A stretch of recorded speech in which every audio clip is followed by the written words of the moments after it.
এভাবে প্রশ্ন করো না, নারী তুমি কি পড়েছিলে? পুরুষদের চোখের হেফাজত করা ফরজ।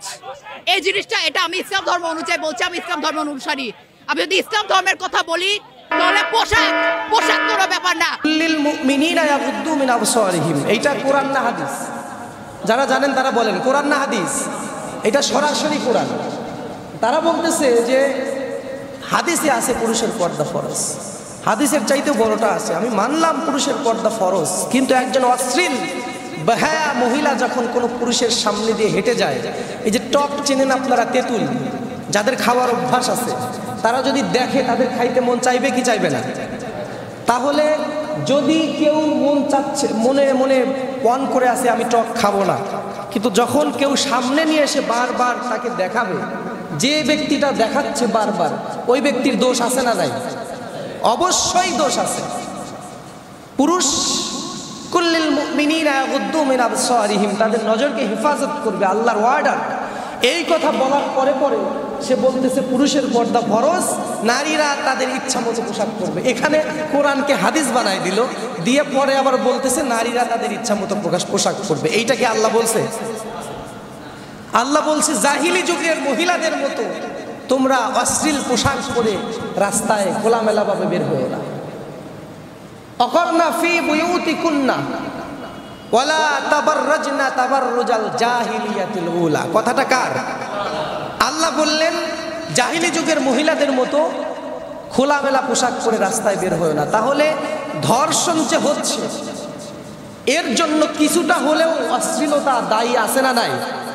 অশ্লীল পোশাক যদি বন্ধ হয়ে যায়, বোরকা ছাড়া বের হওয়া যাবে না, প্রত্যেকটা মহিলা যদি পর্দা ইনশিওর করে, এই দুশ্চরিত্র পুরুষ যারা আছে তারাও আস্তে আস্তে তারাও নিজেদের, তারা তো দেখতেই পাবে না।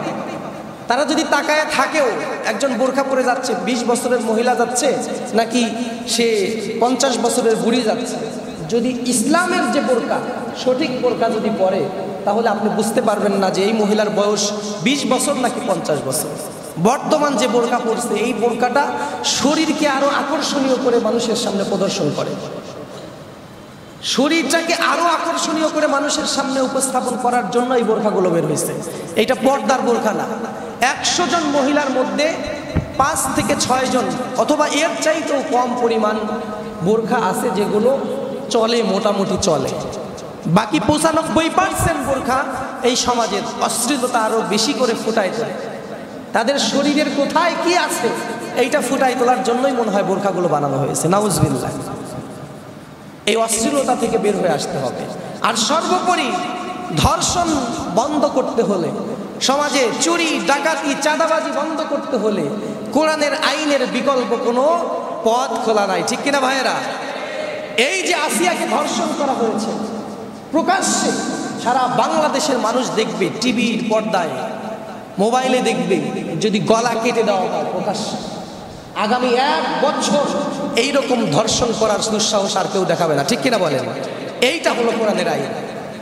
একজনকে শাস্তি দিবেন, এই অন্যায় আর হবে না। আপনি দেখেন আসিয়ার রেপ হলো, এর পরেও 2-3 দিন প্রত্যেক দিন একটা করে নিউজ আসতেছে, ধর্ষণ বন্ধ হয়েছে ভাই। এখানে আসিয়ার কথা উঠতে আমি যে জন্য কথাটা তুলেছি,